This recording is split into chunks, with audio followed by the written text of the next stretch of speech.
మధ్యాహ్న సమయం కాగా కర్ణుడు తిరిగి ధర్మరాజుని ఎదుర్కొని తన తీవ్రమైన బాణములతో ధర్మరాజుని సారథిని చంపాడు. సారథి లేని రథాన్ని హయములు ఎటో లాక్కుని వెళ్ళాయి. అది చూసి భీముడు తిరిగి కర్ణుడిని ఎదుర్కొన్నాడు. ఇంతలో సాత్యకి అడ్డుపడి కర్ణుని ఎదుర్కొన్నాడు. ఇరువురు తన బాణాలతో ఆకాశాన్ని కప్పారు. కర్ణుడికి సాయంగా కృపాచార్యుడు, శకుని, కృతవర్మ, అశ్వత్థామ తమ తమ సైన్యములతో వచ్చారు. యుద్ధము ఘోరంగా సాగుతుంది. రథములు కేతనములు విరుగుతున్నాయి. గజములు హయములు చనిపోతున్నాయి. రక్తం వరదలై పారుతుంది. తెగిన తలలు, విరిగిన కాళ్ళు, చేతులు తునాతునకలై ధనస్సులు, రథములు నేల మీద దొర్లే కిరీటములు, ఛత్రములు, చామరములు గుట్టలతో రణభూమిని నిండిపోయింది. తనను ఎదిరించిన త్రిగర్త సేనులతో అర్జునుడు ఘోరంగా యుద్ధం సాగిస్తున్నాడు. సుశర్మ అర్జునుడి మీద 10 నిశిత శరములు ఉపయోగించి కృష్ణుడి మీద 3 బాణములు వేసి గాయపరిచాడు.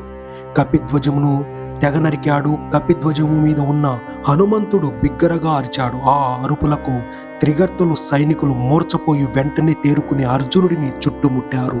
అర్జునుడు వారి మీద బాణప్రయోగం చేస్తుంటే కృష్ణుడు అవలీలగా రథమును బయటకు తీసుకొచ్చాడు.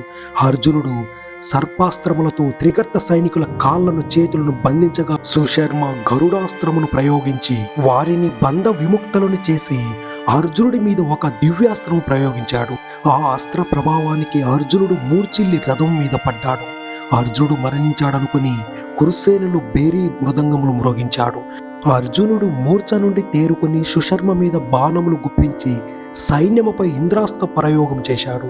ఇంద్రాస్త్రము నుండి అనేక ఆకృతులు కలిగిన బాణములు వెలువడి త్రిగర్త సైన్యములను బలి తీసుకున్నాయి.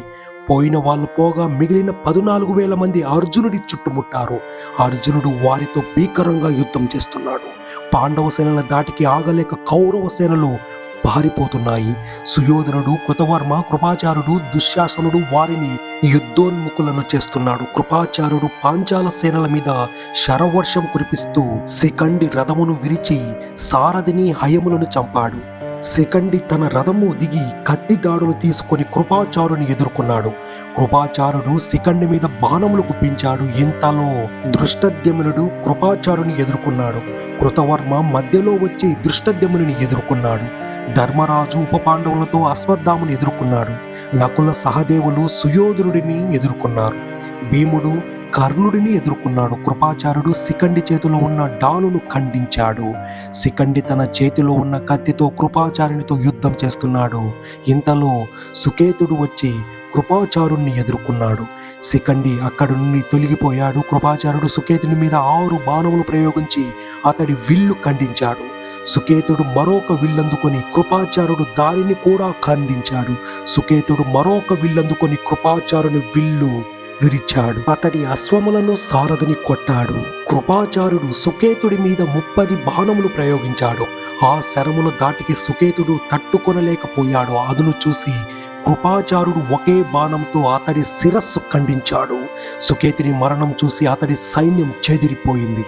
దృష్టద్యుమ్నుడు కృతవర్మమును వక్షస్థలానికి గురిపెట్టి 9 బాణములతో కొట్టి కృతవర్మ సారథిని, రథమును, అశ్వములను, ధ్వజమును తన బాణములతో కప్పాడు. కృతవర్మ రథము నుండి దిగిపోయాడు. దృష్టద్యుమ్నుడు కృతవర్మను వెతుకుతూ అతడి సారథిని చంపాడు. కృతవర్మ నేనిక్కడ ఉన్నాను అని పెద్దగా అరిచాడు. దృష్టద్యుమ్నుని కృతవర్మ నేల మీద నిలబడి ఒక విల్లందుకొని ఎదుర్కొన్నాడు. కౌరవ వీరుడు అక్కడికి వచ్చి కృతవర్మను రథము మీదకు లాక్కుని తీసుకువెళ్ళాడు. చేతికి చిక్కిన కృతవర్మ పోగానే దృష్టద్యుమ్నుడు కౌరవ సేనను నాశనం చేయసాగాడు. అశ్వత్థామతో యుద్ధం చేస్తున్న ధర్మరాజునికి సాయంగా సాత్యకి వచ్చి చేరాడు.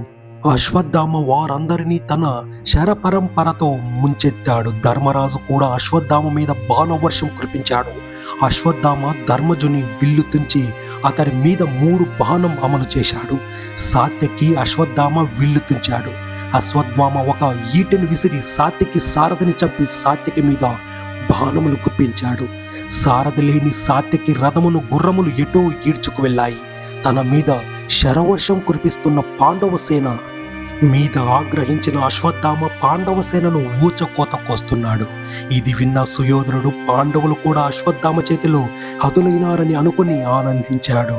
ఇంతలో ధర్మరాజు అశ్వత్థామను తరమడం చూసి హతాశుడయ్యాడు. ధర్మరాజు అశ్వత్థామను చూసి, గురుపుత్ర అశ్వత్థామ, నీవు అత్యంత బలశాలివి, అస్త్రశస్త్ర పారంగుతుడివి. నీ పరాక్రమము నా మీద కాక దృష్టద్యుమ్నుడి మీద చూపు. నీవు బ్రాహ్మణుడువు, నీకు జాలి, దయ, కరుణ, కృతజ్ఞత ఏ కోశనా లేవు. నీవు బ్రాహ్మణ సహజమైన జపత బాధులను వదిలి విల్లు పట్టి ఇలా యుద్ధం చేయడం ధర్మము కాదు అన్నాడు. అశ్వత్థామ ఆ మాటలు పట్టించుకొనక ధర్మరాజు మీద బాణములు కుప్పించాడు. అశ్వత్థామ అస్త్రధాటికి ఆగలేక ధర్మరాజు అక్కడి నుండి వెళ్ళిపోయాడు. భీమసేనుడితో యుద్ధం చేస్తున్న కర్ణుడు కృపాచార్యుడికి సాయంగా వచ్చాడు. భీముడు కౌరవ యోధులను తనుమాడుతున్నాడు. నకుల సహదేవులతో యుద్ధం చేస్తూ సుయోధనుడు సహదేవుని ధ్వజము ఖండించి వారిద్దరి ధనస్సులు విడిచాడు. వారు వేరు ధనసములు ధరించి సుయోధనుడి మీద శరములు కుప్పించారు. సుయోధనుడు కోపించి వారిరువురి బాణములతో కప్పేశాడు. వారు సుయోధనుడి చేతుల్లో మరణిస్తారని అనుకుంటున్న తరుణంలో దృష్టద్యుమ్నుడు వేగంగా అక్కడికి వచ్చి వారిని రక్షించాడు. సుయోధనుడు దృష్టద్యుమ్నుడి మీద అత్యంత తీవ్రమైన బాణమును ప్రయోగించి అతడి ధనస్సును ఖండించాడు. దృష్టద్యుమ్నుడు వేరొక విల్లు తీసుకుని సుయోధనుడి మీద బాణవర్షం కురిపించాడు. సుయోధనుడు దృష్టద్యుమ్నుని ధనస్సు ఖండించి అతడి నుదుటున 10 బాణములు నాటాడు. ఆగ్రహించిన దృష్టద్యుమ్నుడు వేరొక ధనస్సు అందుకుని సుయోధనుడి ధనస్సును కేతనము రథమును విరిచాడు. సుయోధనుడు ఏమాత్రం జంకక దృష్టద్యుమ్నుని బల్యము, ఖడ్గం, ధ్వజము, అశ్వములను, సారథిని, కవచమును తునాతునకులు చేశాడు. అది చూసిన దృష్టద్యుమ్నుడు సోదరుడు అతడిని తన రథం మీదకు లాక్కుని తీసుకువెళ్ళాడు. అప్పటి వరకు సాత్యకితో పోరాడుతున్న కర్ణుడు అతడిని విడిచి దృష్టద్యుమ్నుడి వెంట పడ్డాడు. సాత్యకి కర్ణుని తరుముతున్నాడు. దృష్టద్యుమ్నుడికి కర్ణుడికి మధ్య యుద్ధం ఘోరంగా సాగుతుంది. వారిరువురికి మధ్యలో వచ్చి కర్ణుడిని ఎదుర్కొన్న 8 మంది పాంచాల కుమారులను కర్ణుడు యమపురికి పంపాడు. తనను చుట్టుముట్టిన చేది పాంచాల వీరులను కర్ణుడు సంహరించి ధర్మరాజు వైపు వెళ్ళసాగాడు. అది చూసిన ఉప పాండవులు నకుల సహదేవులు, దృష్టద్యుమ్నుడు, శిఖండి, సాత్యకి ఒక్కొమ్ముడిగా కర్ణుడిని చుట్టుముట్టారు. మరోపక్క భీమసేనుడు కౌరవ సేనలను నిర్దాక్షిణంగా సంహరిస్తున్నాడు. అతడి వీర విహారానికి, మారణ హోమానికి భయపడి కౌరవ యోధులు అతడి ఎదుట రావడానికి సాహసించలేకపోతున్నారు. అర్జునుడు సంశక్తులను సంహరించి మిగిలిన త్రిగర్త సైనికులను తరుముతున్నాడు. త్రిగర్త సైనికులు అర్జునుడి దాటికి పారిపోయారు. అర్జునుడు కర్ణుడి వైపు రథము తోలుతున్నాడు. అది చూసిన సుయోధనుడు త్రిగర్త సైనికులను యుద్ధోన్ముఖులను చేసి అర్జునుడితో యుద్ధానికి పంపాడు. కాంబోజ సైనికులను తోడు చేసుకుని త్రిగర్తలు అర్జునుడిని ఎదుర్కొని చుట్టుముట్టారు. అర్జునుడు కాంబోజ సేనలతో సహా త్రిగర్త తలలను నరికాడు. రణభూమి అంతా వారి మొండెములతో నిండిపోయింది. తనను ఎదుర్కొన్న కాంబోజరాజు సోదరుడిని అర్జునుడు ఒకే బాణంతో అతడి చేతులు నరికాడు. అది చూసి అర్జునుడి చుట్టుముట్టిన యువసేనలు అతడి చేతులు హతమయ్యాయి. అర్జునుడు తిరిగి సంశక్త సైన్యము మీదకు వెళ్ళాడు. ఇంతలో సుయోధనుడు తన సైన్యంతో కర్ణుడిని చేరాడు. ఇరువురి సేనలు పాండవ సేనలను ఎదుర్కొన్నాయి. ఇంతలో పులింద, బాహ్లిక, ఆంధ్రభోజ సైన్యాలు సుయోధనుడికి అండగా నిలిచాయి. అపారమైన సేనావాహినితో సుయోధనుడు, కర్ణుడు పాండవ సైన్యాలను చుట్టుముట్టారు.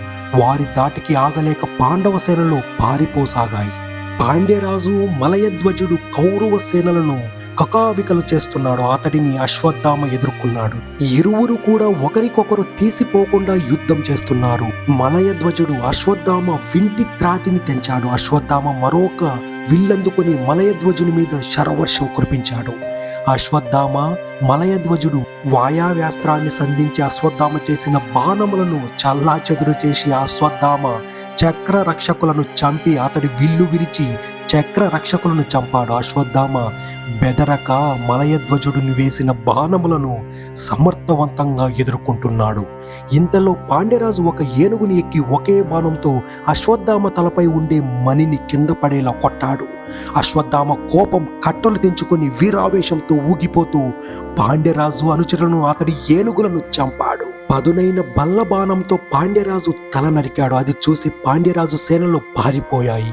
సుయోధనుడు అశ్వత్థామను పొగడ్తలతో ముంచెత్తాడు. అశ్వత్థామ కర్ణుడికి సాయంగా వచ్చి పాండవ సేనను తనుమాడసాగాడు. అర్జునుడు పాండవ సేనకు అండగా వారి మధ్య నిలవగానే అర్జునుడు ఉన్నాడన్న ధైర్యంతో పాండవ సైన్యం నిలబడింది. అప్పటికి దృష్టద్యుమ్నుడు కర్ణుడితో పోరాడుతున్నాడు. అశ్వత్థామ దృష్టద్యుమ్నుని చూసి, ఓరి బ్రాహ్మజ్ఞ, నా తండ్రిని చంపి పాపానికి నిన్ను చంపక వదలను, ఈ రోజుతో నీ ఆయువు నా చేతుల్లో మూడింది అని దృష్టద్యుమ్నుడి మీదకు ఉరికాడు. దృష్టద్యుమ్నుడు, అశ్వత్థామ, నన్ను బ్రాహ్మజ్ఞ అంటున్నావా? సర్వధర్మ వదిలి పరధర్మాన్ని ఆశ్రయించిన మీరు బ్రాహ్మణులను చంపిన పాపం బ్రాహ్మణ కులానికి అపకీర్తి తెచ్చిన నీ తండ్రిని చంపి నేను పుణ్యం సంపాదించుకున్నాను. నీ తండ్రిని చంపిన ఖడ్గం అలాగే ఉంది, దానితో నీ తల నరుకుతాను. అలా ఒకరిని ఒకరు నిందించుకుంటూ దృష్టద్యుమ్నుడు అశ్వత్థామ ఇంటిని విరిచాడు. అశ్వత్థామ మరొక విల్లందుకొని దృష్టద్యుమ్నుడు సారథిని హయములను చంపి అతని విల్లు పతాకములను విరిచాడు. దృష్టద్యుమ్నుడు తన గదను తీసుకున్నాడు. అశ్వత్థామ దానిని కూడా ముక్కలు చేశాడు. దృష్టద్యుమ్నుడు కత్తి దాడులు తీసుకున్నాడు. అశ్వత్థామ వాటిని నరికి ఒక కత్తి తీసుకొని దృష్టద్యుమ్నుడిని నరకడానికి ముందుకు దూకాడు. అది చూసిన కృష్ణుడు, అర్జున, దృష్టద్యుమ్నుడు ఆపదలో ఉన్నాడు, అతడిని రక్షించు అన్నాడు. అర్జునుడు అతి ఘోరమైన బాణము అశ్వత్థామ మీద వేశాడు. ఆ బాణముల దాటికి తట్టుకోలేని అశ్వత్థామ తిరిగి రథము దగ్గరకు వచ్చాడు. పక్కనే ఉన్న సహదేవుడు దృష్టద్యుమ్నుడు తన రథము మీదకెక్కించుకొని తీసుకువెళ్ళాడు. అర్జునుడు అశ్వత్థామను మూర్ఛిల్లేలా కొట్టాడు. అశ్వత్థామ రథసారథి రథమును పక్కకు తీసుకువెళ్ళాడు.